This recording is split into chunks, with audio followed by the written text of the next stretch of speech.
Learning is one of my top strengths. I'm continuously throwing myself at new opportunities to learn, to grow, to do something different. And I really encourage the members of my team to do the same. And when I see that they're moving towards taking the easy way, I pull them back and sit in a room. Let's brainstorm. Let's think about what we can do differently. Let's be brave, be bold. Welcome to Morning Brew for Marketing Executives, the podcast where senior B2B marketing leaders from globally recognized brands in complex industries share their stories and experiences. Here we dive into the world of marketing leadership and hear more about what it's like to be a marketing leader. In this episode, we welcome a guest who swears by continuous learning and encourages her team to do the same. Andrea Alter, currently the Northern Europe and Emerging Markets Marketing Director at Workday, shares her insights on how to adapt and grow as a marketing leader. With over 20 years of experience in B2B environments, including a significant tenure at the Big Four, Andrea brings a wealth of expertise to the conversation. You'll hear her perspective on leading diverse, multicultural marketing teams across Europe and Africa, and learn how to empower your team to tackle challenges and grow from mistakes. This episode is hosted by Yanni Hovila, the Managing Director of Maven First, who has over a decade of experience working with marketing professionals in a complex sales environment. Let's get started.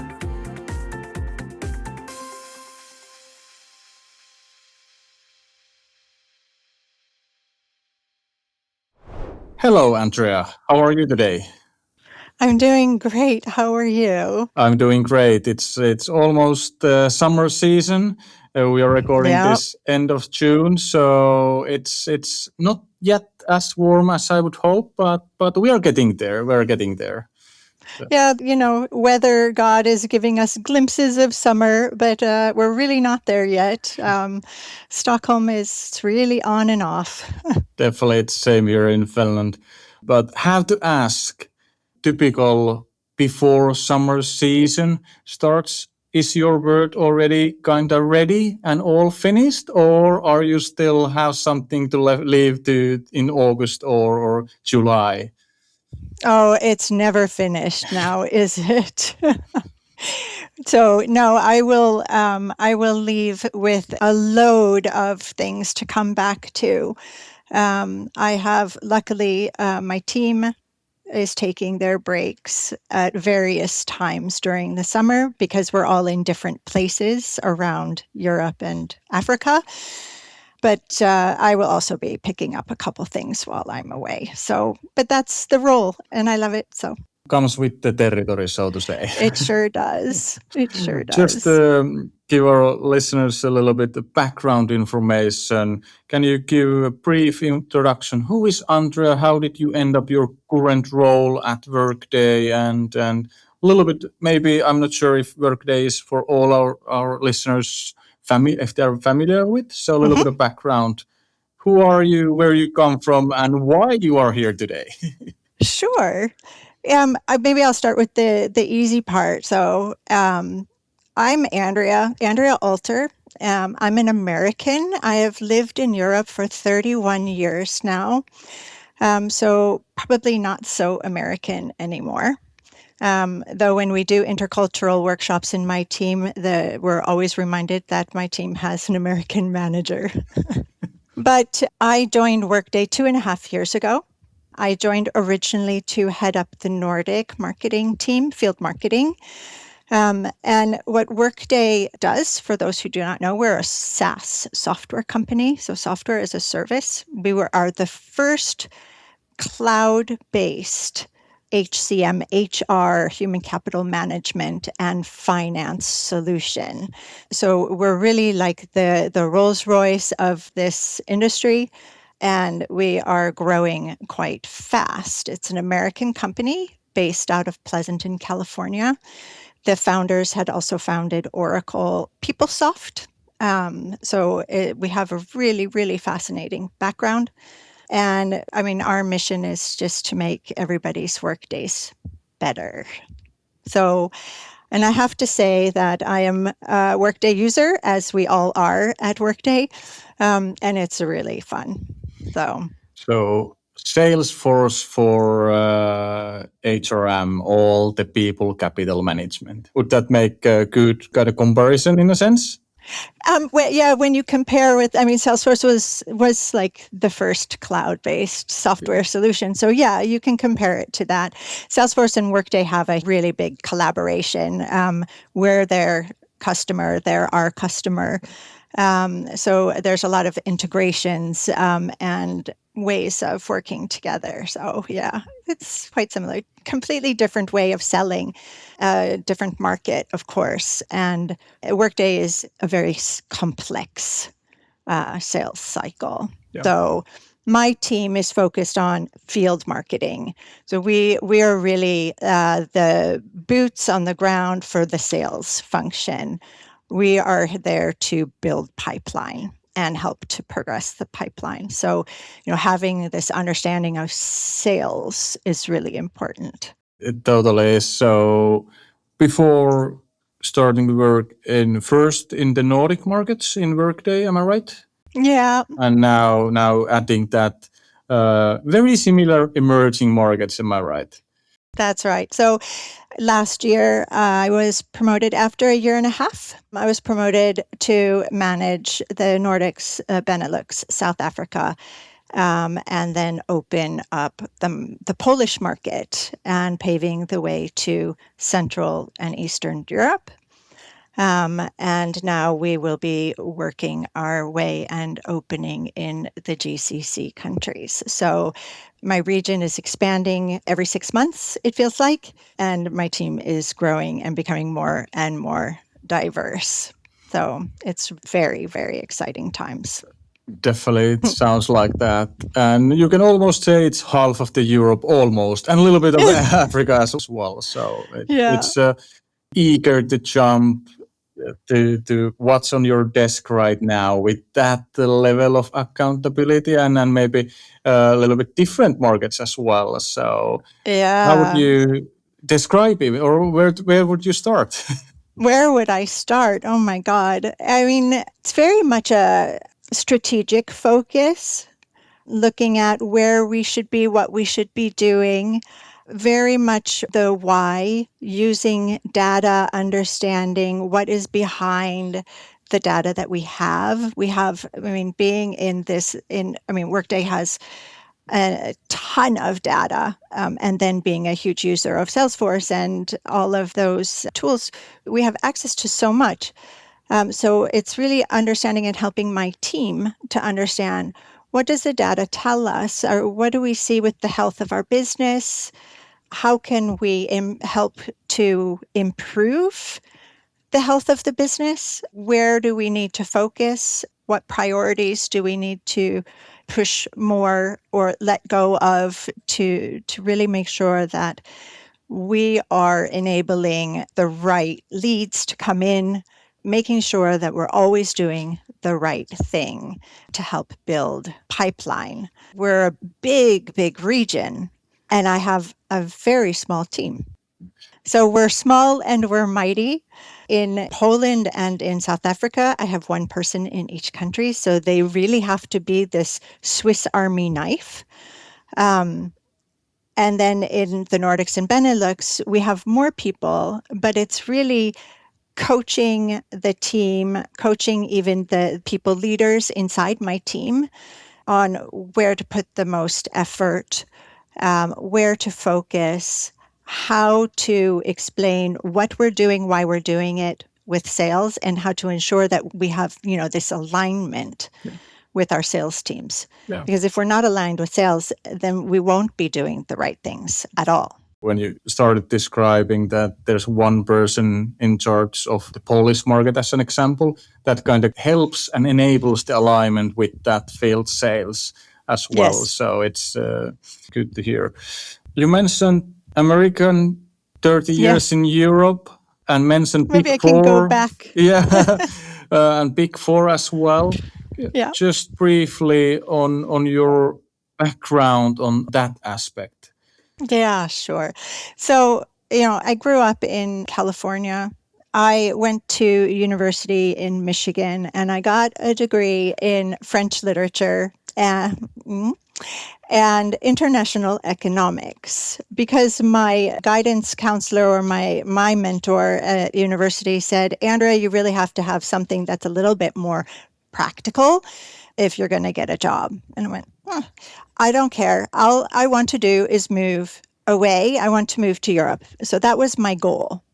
And languages just came naturally to me. So it just became really fun. I had a lot of fun at school. And right when I graduated, I moved to France, naturally. I lived there for 16 years. And after a number of years, I started at PwC. So this was in 2001. And I joined PwC, the EMEA team, to focus on automotive marketing for the region. So I was one person. There was one person in the US, and we were the global automotive marketing team. And it was a real ride. It was very early days of industry marketing, even for the big four. We weren't many doing it. And we really, my role was really centered around building this practice that we call it, right? Building the automotive practice, getting out into the market and demonstrating, the value of our experts, showing that we understood our customers' needs. PwC always said, putting yourselves in your customers' shoes, right? Wise advice. Yes. So from 2001. Yeah. And then we constantly thought about, okay, what's keeping our C-levels awake at night? And then becoming thought leaders in our chosen industry. So that was my job. It consisted of managing a network of 800 people in Europe, of automotive experts, so auditors, tax advisors, management consultants, all of that. And I was hired right 2 months before 9/11, 6 months before Enron. So you can imagine and I was new to the industry. I had come completely from the side. So PwC was taking a risk with me, and they just decided we need someone who can understand both the American culture and way of doing business and the European way of doing business. Somebody who spoke French, but they could also speak to the Russians and to the Africans and to the Italians and get things done. And marketing, like real concrete marketing experience, was like the second priority. So I had 6 months to prove myself. And then we have 9/11. And then we have Enron. And the big five becomes the big four. And I'm sitting there going, oh my God, am I going to keep my job? Right. And I ended up staying 20 years in the industry. So that wasn't so bad. And that's kind of the building blocks for a great marketing executive There in you this go. case. I constantly, when my parents would challenge me with my choices in life, I constantly said, I'm not learning to do business at school. What I'm learning is critical thinking. I'm learning how to understand, take in information. I'm learning to relate to people, to tell a story. And all of that came together in my marketing career, which is just incredible when you think about it. You can say I got lucky, but no, I didn't study marketing. I did teach marketing at one point in my career Yeah, before I was a marketer. yeah, that's we have in common that I haven't studied marketing at all in school, Yep. but I have give a couple lectures in the university on There the you topic go. of marketing. So Yeah. so it's easier that way. You Yeah. in many sense. All But right. then I mean, Yeah. after a certain number of years, in the big four, you spend a lot of time. And a lot of what I did prepared me for what I'm doing now, in managing really complex projects, managing very diverse teams. This brought me a really long way. But what I wasn't doing was managing people. And that was the experience I wanted next. And I'm somebody who doesn't think twice before jumping into a challenge. And this is how I ended up in Istanbul.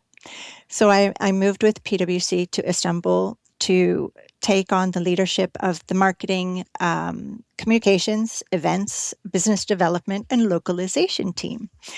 I was the only foreigner in the team. No, there was one other, a proofreader in the localization team. I had 3 people in my team who did not speak English, and I stayed there for 4 years, managing the local team. We come a So little bit later. I will save this for the later because we come to the topic like what's the things to take into consideration when managing a multicultural and maybe mhm, multi-language team as well. yes. So there's like how can you even manage if you don't speak the same language? But did you speak Swedish at the time or? When I was in Turkey, No, no. no, no. Yeah, So yeah. Ensemble Turkey. yeah, Yes, no, yes. yeah. Yeah, yeah. No, I didn't speak Turkish. I did. I took 18 months of one-to-one Turkish lessons. So after the 4 years, I understood what was happening in the meetings, and I understood what was happening. There can be drama in Turkey, so I could understand the drama that was happening. We had an open space. We were 23, and it could get quite intense in that room.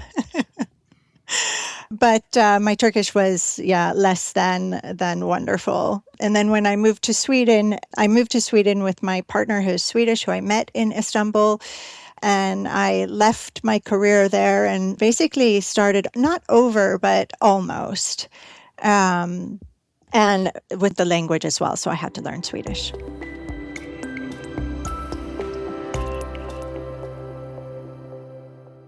The topic for today, of Yeah. course, is how to adapt and learn. Yes. And so, just from that background, we can easily like see multiple, at least different situations where you have needed to adapt and learn new things along the Yeah. way. Well, I mean, first, I'm a natural learner. So for anyone who has done the Strengths Finder, learning is one of my top strengths. And I honestly cannot imagine my life if I wasn't learning something constantly. So I'm continuously throwing myself at new opportunities to learn, to grow, to do something different. I find myself very often feeling, ooh, okay, this feels really scary, but I'm going to give it a try anyhow. And this is something that I foster in my team as well. Learning comes with making mistakes, and that's okay. I mean, I have made so many mistakes in my life, in my career, and it's made me a better person, a better manager, a better professional, a better individual contributor. And I really encourage the members of my team to do the same. And when I see that they're moving towards taking the easy way, I pull them back and let's sit in a room, let's brainstorm, let's think about what we can do differently. Let's be brave, be bold, make ourselves feel uncomfortable. I think we definitely hear that quite a lot in marketing, at least, because of course Mm-hmm. the practice of marketing, you never know how it will end, so you need to live with some discomfort, new Yes. bold ideas or vision, and maybe it's the people attracted to marketing in the first place kind of are Yeah. natural in that sense. But from my experience, any tips or ways how you have enabled your team to do that learning and have that safe space? And because of course the field marketing and being accountable for pipeline, there's still the other part that you need to be accountable for that. Mm-hmm. So any ideas or experience you have learned along the way? Yeah. I think the first thing is really just listening to the team. So I think naturally, as human beings, we like to come in and fix people's problems, right? And we read this in all of the self help books as well. If someone comes in and says, I have a problem, do they want you to fix it or do they want you to just listen? Because just listening to your team and encouraging them to explain, okay, what is happening? What do you see? And getting them to think through, okay, what could be a next step? What is a way what are the different things that we could do to move forward? I think is the best way to encourage learning. Really giving your team the space to figure it out, but guiding them without giving them sometimes you can sit there and you can go, oh, I see it, I see it, I see it. No, I'm not going to say anything. Yeah. Yeah, we have a saying when we work with marketing executives on engagements where we want to improve the way they lead. And when we do the assessments before starting that, we always assess, do they have a problem with letting go of the wine?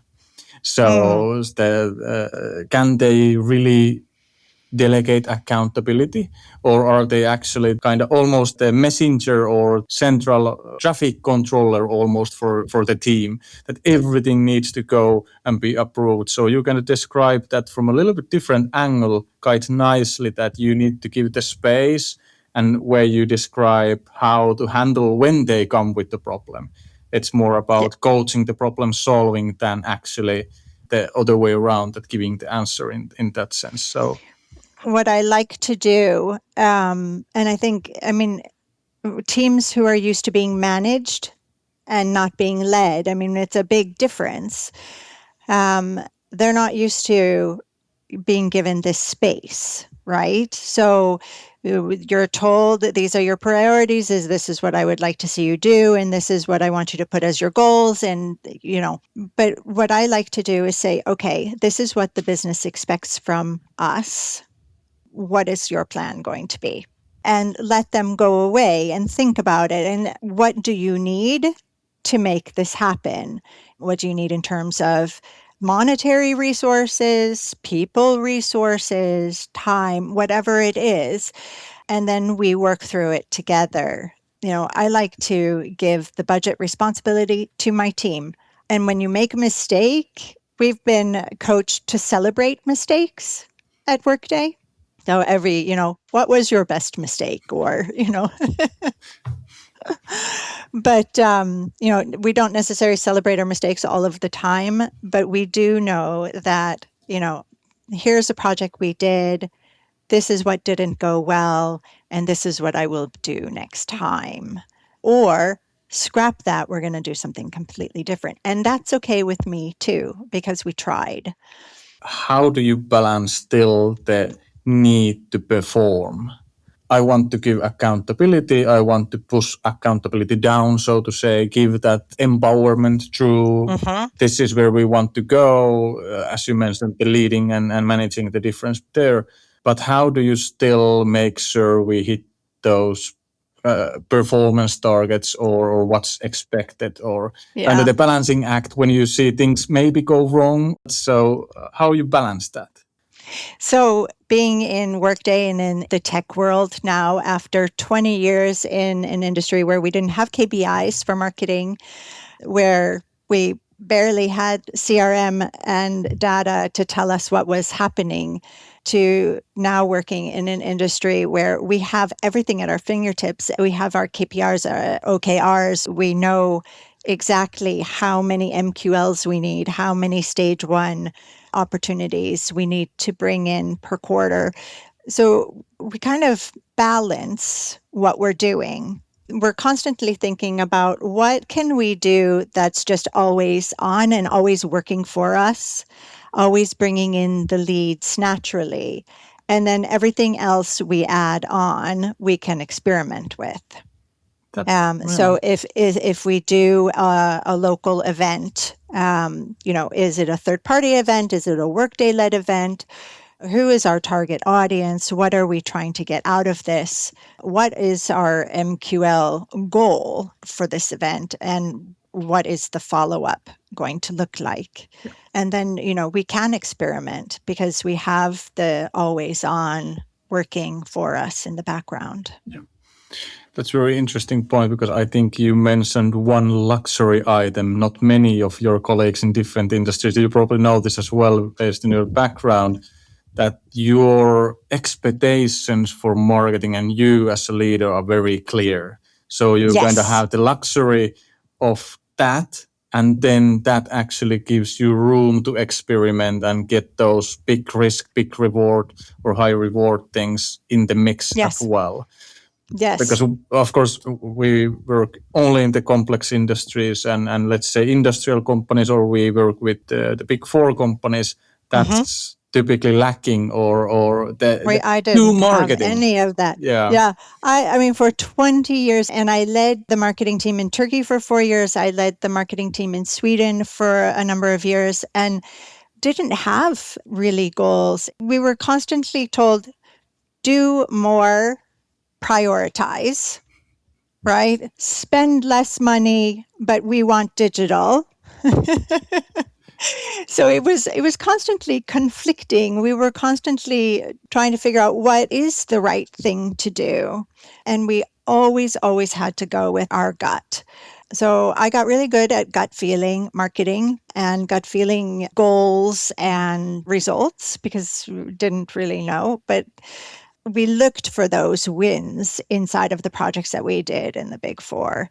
We owned everything, which was really exciting. So here at Workday, I mean, we're so lucky to have such a huge ecosystem inside our marketing team.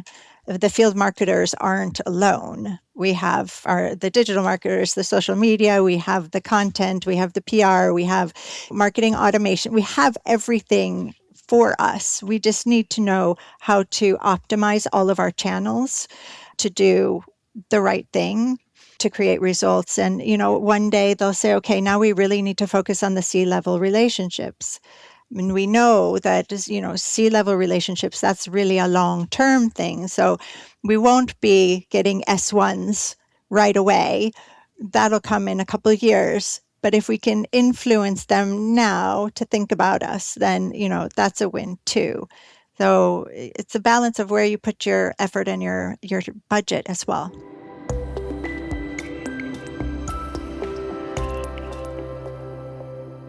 How would you say are the biggest differences or surprises changing industry to industry from Big Four to software industry? What are the surprises? Of course, both negative or positive surprises, Yeah. and either way, what would be the top three, top four from your point of view?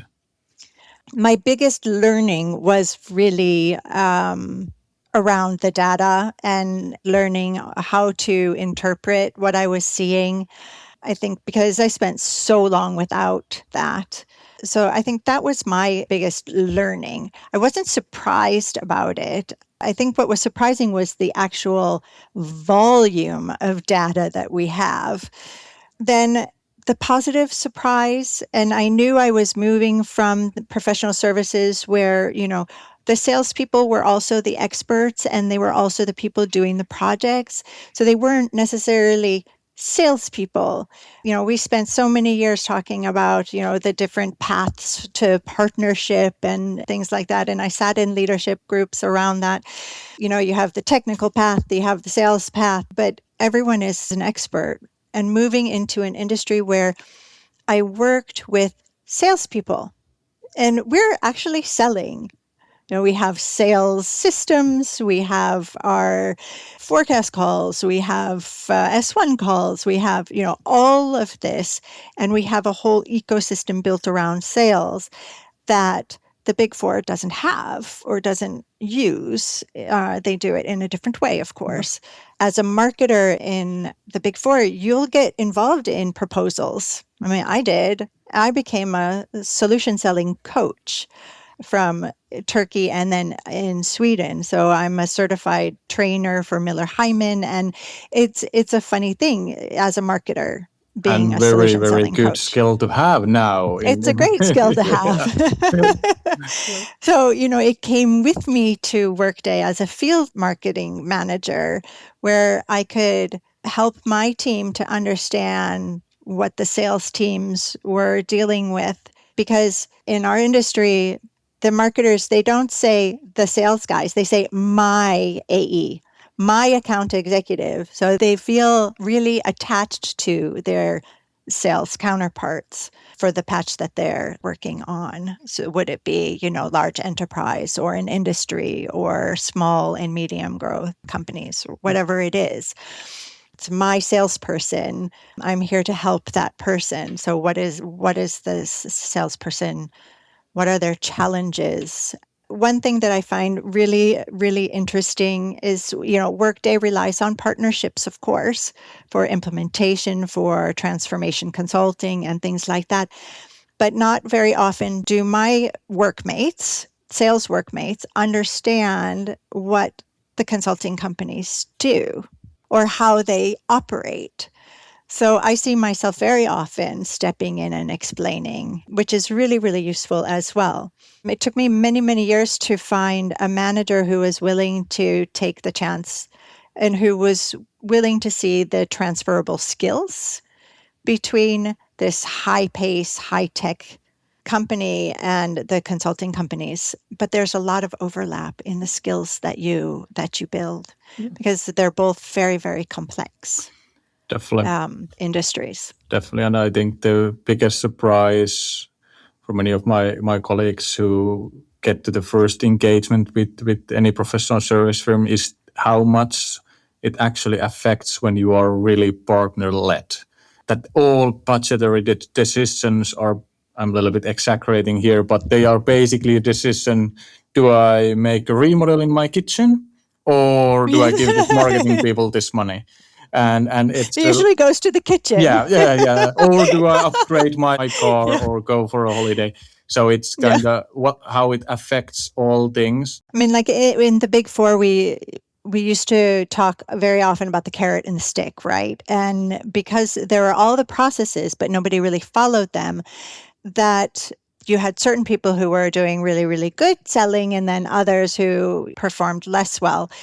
I constantly sat there and would say, hit them where it hurts, right? Let's hit them in the wallet. Let's link the bonus to performance, or link their, make it really concrete.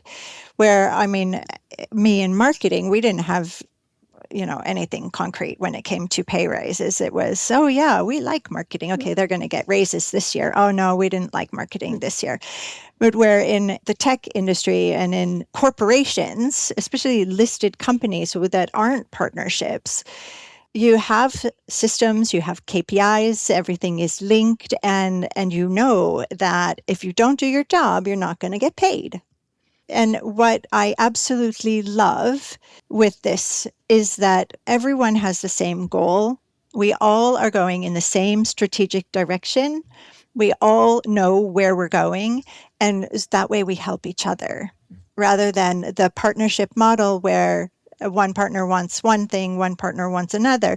It makes it very hard being a support function because you have to balance the needs and the wants and desires from one group to another.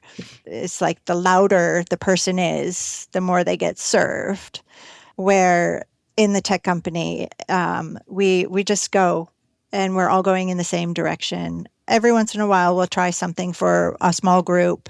And then if it works, we pilot it, then we'll make it bigger. But it's not because one person is yelling that it needs to be done.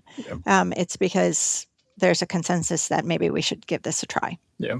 And I think that kind of comes back to the clear expectations of why we have marketing, what's the role for marketing as well, because you mentioned the hardness of prioritization.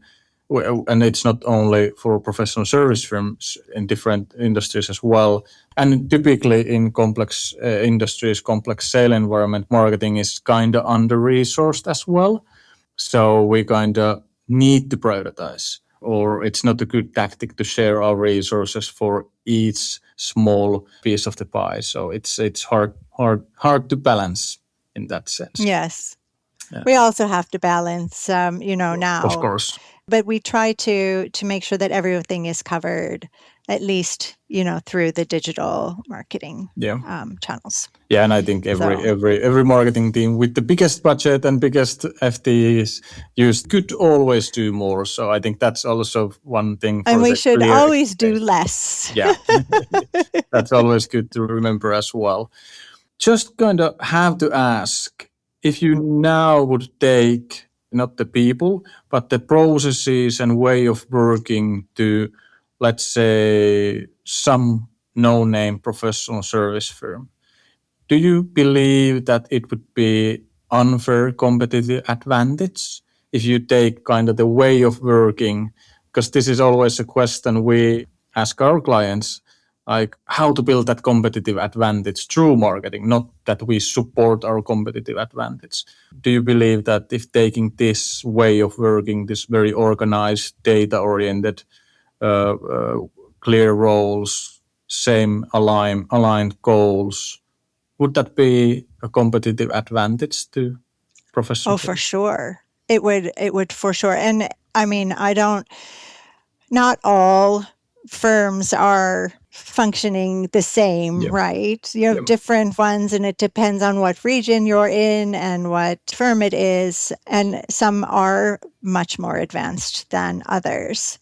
But I think if these companies were to take the corporate way of looking at prioritization and budgeting and doing this work, I think it would make the marketing function, one, much more efficient, but also much more content. I think that the level of discontent in professional services marketing is quite high because it's very high stress. It's a lot of pressure without really understanding what anyone is getting out of it. So if you bring it together, bring in the processes and be able to measure and see that you're doing the right things or adjust when you're not, everyone would be so much more content and so much more motivated to stay. I mean, I stayed for 20 years, but I mean, I saw a lot. And when I was managing teams, you manage a lot of emotion, you manage prioritization so people don't burn out. It's very common. Yeah. And it was very important for me, and it still is very important for me to make sure that I have a team that is not on the edge of a nervous breakdown. I want my team to be able to live, to breathe, to see that what they're doing is fruitful and to be motivated by coming into the office every day like I am. I mean, I don't have the Sunday blues. Yeah. Never. And that's the triads of drive or motivation. I think it's Daniel Pink, the autonomy, purpose, and mastery, if I remember correctly. So kind of understanding the purpose of your role in the bigger puzzle.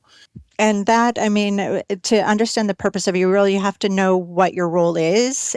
It needs to be clear, and you have to know what your goals are, or else it'll never happen. I mean, we use one of our products, which is called Pecan, which is listening, employee listening, on a weekly basis, where we're asking our teams, do you feel like you are using your skills, what you're good at every day at Workday? Do you feel motivated by coming into work? Do you feel that you're accomplishing things? So we're continuously asking these questions. I think that's something we easily forget in leading marketing is a two-phase job. You are leading a function and team, and then you are leading the marketing and the actual doing. So you need to focus on working on the business and in the business, or on Yeah. marketing and in marketing as well. So it's definitely an important topic.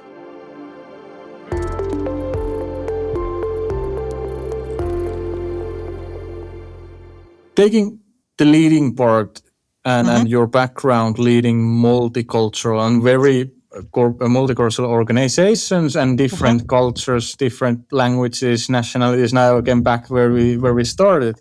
Yeah. How can you even do that when you were in Turkey without the same language and you need to lead and manage those? So how That that's was possible? extreme, wasn't it? It sounds like that. Yeah. Luckily in Turkey, I also managed the localization team. I could understand basics. So the web designer in Turkey, he and I could understand each other if he was showing me what he was doing or whatever that was, or the graphic designer.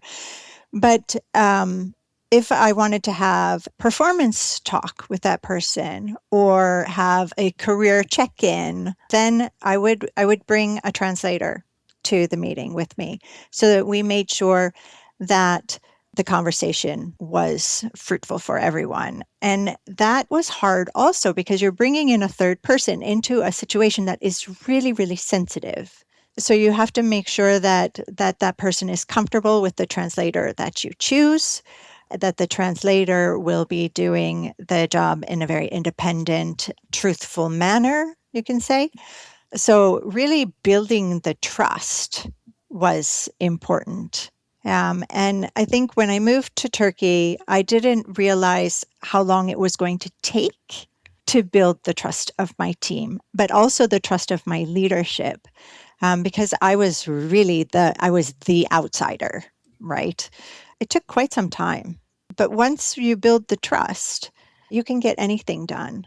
It's very good aspect, and can't even imagine how much nuance is involved when you communicate in like a performance review or career checking. That how much you might lose of that message when It's you are hard working. in your Yeah, native language, let yeah, alone.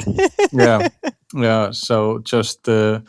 But you mentioned that you have always thrived in these challenging situations and kind of Yes. being bold in this. How you kind of on a mental side almost that can you even prepare though for those kind of circumstances? Because of course in marketing and in leadership positions there's always constant change. There's always a Yes. constant urgencies, firefighting you need to do and Uh-huh. such. But how you prepare to those kind of situations or firefighting or So new I, uncomfortable situations in a sense? So there are people in the world who feel really nervous with change, right? And then there's me, and I thrive in change. And I think that's probably how I ended up staying for 20 years in the Big Four, because it's a very changing environment constantly. But how I do it, I don't know. I think it's natural. It just comes naturally to me. It is just part of who I am. It's in my DNA. At Workday, we're given training when change is coming. Leaders are trained on what change is coming and how to talk to your teams about it. And we're given scenarios and we work through them. It's an amazing place to work in that sense. Leaders are really taught to lead, and we're given the support. And I have to constantly remind myself that I don't find this stressful, but my team is going to. So I need to really work through this and take the time to make sure that I am communicating this in the right way so that when change comes, it isn't a scary thing. And I'm constantly saying, yeah, but it'll be okay. Everything will be okay. And I don't think anything more scary from a leadership. Like it's gonna be okay. I don't know why and when, but it's gonna be okay. No, just, Someday we'll be fine. yeah, just kidding, just kidding. But I really believe it. Yeah, And I think the important thing is to show your team not just lip service, but really prove to them that you as a leader are there to have their backs. So no matter what is coming, I've got you. And if I fail, then I will explain to you why I failed, but I will do everything I can to have your back. And I think in my team, when we sit all together, which isn't very often because I mean, I have someone in Johannesburg and someone in Warsaw, and, we're all over the place. We talk about it a lot about, mental safety and knowing that their manager will always be there behind them, holding them up when necessary. yeah. On the topic of that, your best tips for managing team in different time zones. I think Johannesburg is a little 1 hour. It's not bad for a Yeah, different it depends on Oh the yeah, yeah, yeah, Warsaw as well. It yeah, depends on the time of the year because yeah. they don't change summer and winter time. So we have different cadences. So I have 1 hour with each team member every week to check in with them. And then we have team meetings. So because we have different regions, the Nordics will have their team meeting once a week. The Benelux has their team meeting once a week. And then I meet with the others. And then all together, we come together every other week to share. And then we bring in, our extended team. So we bring in our digital manager who works for the whole region. We bring in ABM who works for the whole region. We bring in customer advocacy who works for the whole region. And that's, these are amazing roles. And then we can have conversations that are common to us. Even though one person is in Warsaw and has one salesperson and just is in startup mode, and Amsterdam is, 12 years into their journey and have 140 customers already, right? So we're all at different maturity levels, but we're all learning together. So when I see the director down in South Africa doing something amazing for her team, I'll ask her to share it with the others and say, okay, you know what? In Belgium, you could do the same thing. Just tweak it, localize it. We share with each other that way. We are always trying to find times to have fun together, even during meetings. And when we come together, we make sure that there's always time to bond, and more time to bond actually than to work. Yeah, that's a good point. And I think just based on the meeting cadence and meeting structure, it sounds like you are really leading a team and not just different group of people, because I think that's something quite common, that when you have very split regions or responsibilities inside your team, it kind of, my accountabilities and results are not affecting you or my team, different team in any way. So there's like no instant need to work together to solve things.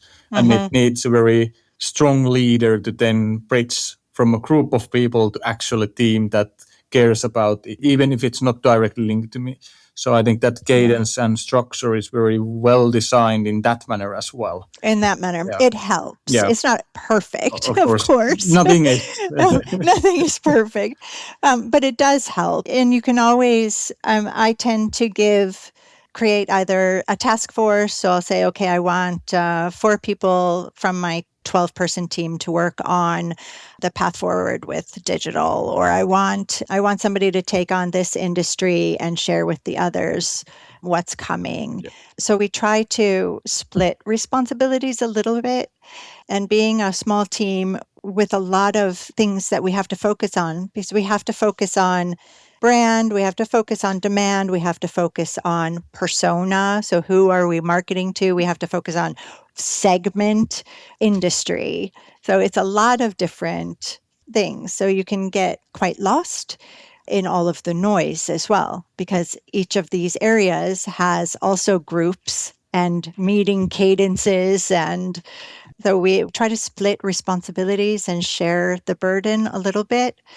And I mean, I'm only a year plus into this role, so I'm continuously finding new ways of Constantly testing learning. how we can be better, Yeah. more efficient. Yeah. How to ask also the different role of marketing in different cultures? Have you Mhm. seen a big difference? Of course, the American view of marketing, we see the difference in budget already. The how many marketers or marketing background people are in the management teams or in the board. We kind of compare that to European level or other areas. Have you seen that different views or expectations or kind of brand of marketing differs culture to culture? That's a really hard question. Oh boy. I would say we'll do north and south, yeah. Yeah, yeah, that's good. Yeah, Up north, I would say that marketing is probably seen more strategically, where down south, where it's more emerging, more experimental, newer, probably in terms of leading. It's more an expectation of just doing things than leading. But we're seeing a change as well, even, like in the South, where marketing is taking a seat at the strategic table and the leadership table. My team member, she's part of the leadership team in the South African organization, which is so, so valuable. And we all sit I have at least one person in each country that sits in the leadership team in their region. And then I sit in the Uber regional leadership team. So the way Workday looks at it is marketing is critical. Marketing and sales is the magic that makes things happen.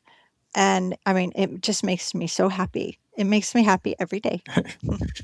Yeah, and I was thinking, as you explained, that if, let's say, salespeople think marketing is critical, it needs the support from the company or corporation to kind of give the resources, and just the decision to have marketeer on the management team or leadership Yeah. team.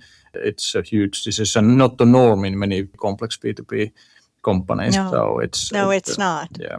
So it's really, really nice. It's very good. Marketing is important, right? Yeah, and I think that's hugely important. And we had a great executive roundtable with a bunch of marketing executives where we discussed the topic that when we say we need to be in the leadership team or management team, and we all agreed that marketing needs to Hmm. be there.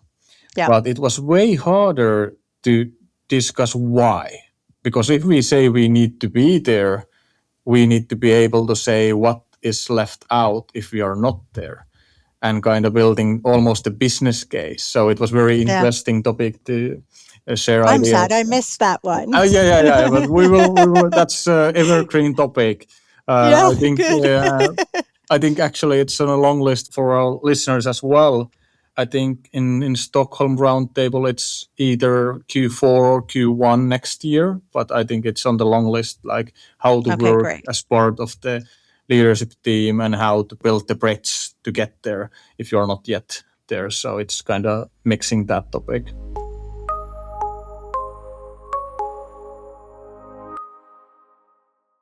I will have one additional question. I would like to start there.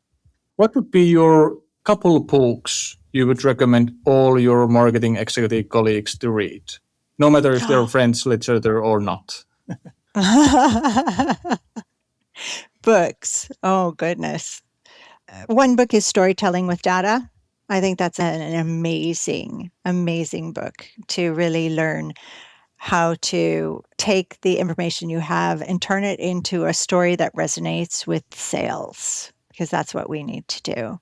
And thinking about what's important for them instead of what is important for marketing, because they don't care. So I think that's really interesting. I loved reading Tipping Point by Malcolm Gladwell. Great book. Great book. Yes. And then I'm a huge reader of personal development books. So right now I'm reading a book, it's Doing the Work. So sitting down and understanding what is important to you and really just doing it, making it happen. I think I also have in the past resorted to coaching. And I think that coaching is also an amazing tool along with books, because a book can coach you as well. But sometimes you need a person, and really taking the advice of a coach and trying the things that are given to you, the tactics, and then coming back and saying, okay, I tried this worked, this didn't. And I do that when I read self-help books as well. And then my last absolute favorite self-help book is called Just Listen. It was written, I can't remember his name. I read it when I was in Turkey, and he was a psychologist and FBI negotiation expert. And he talks about asking the eye-raising questions to the people in your team and how to get people. So if you ask someone a question and you see that they're looking up at the ceiling, that means they're really, really thinking about how they're going to answer this question. So you've really gotten to them. So I loved it. That book was amazing to me, and I would read a chapter and then go to work and try it. Yeah. And if I found the right book, it's Mark Goldstone, the author. That's right. Yeah. Excellent book. If you could give other marketing executives in similar roles one tip they could implement right away, not maybe today, or this is recorded on Friday, so when they listen in this episode right away, what would that be? Use your team to solve your biggest problems. Excellent. And that was instant. So excellent tip. Yeah. It's excellent tip. And my favorite, if you could get your marketing budget and FTEs 3 times, and the only rule to use those resources is that it needs to be a sane business decision. How would you use that budget? I would first bring in an marketing operations person to help take on, optimize our tech stack, help with data integrity, optimize our workflows, all of that, so that the marketing managers can spend time on strategy and execution. That would be my first one. I would bring in a content person so that we can get hyper focused on local content and value creation. I think that's really important. That's what I miss now personally, is the local content. And then the last one would be really hyper targeted demand generation, account based marketing, in all senses, from, the digital account based marketing to the one to one. If our listeners want to hear more from you, what's the best way to contact or LinkedIn. LinkedIn? All Yeah. right, we will. I answer in mail as long as I see that it's not someone who's trying to sell me something. Then if they just reference the podcast, and I will answer. We will add the LinkedIn handle or link in the show notes as well. And for our listeners, this is recorded in end of June and will be published probably in July. So we will have a short summer break, but we will continue with the season 2 just right after summer. We have already 4 to 5 handful of interviews scheduled with very interesting topics. We continue a little bit on the AI, then a little bit on defense marketing, or in marketing in defense industry, with all the different aspects. But thank you all who listened in this episode, and have a great summer, and hopefully you get a restful summer as well. And thank you, Andrea, as well, for joining us today. Thank you very much. It was a pleasure. Thank you for listening to Morning Brew for Marketing Executives. We hope you found today's episode insightful and inspiring. If you enjoyed the conversation, please subscribe and leave us a review. It helps us bring you more stories from marketing leaders. This podcast is produced by Maven First. For more information, please visit mavenfirst.com.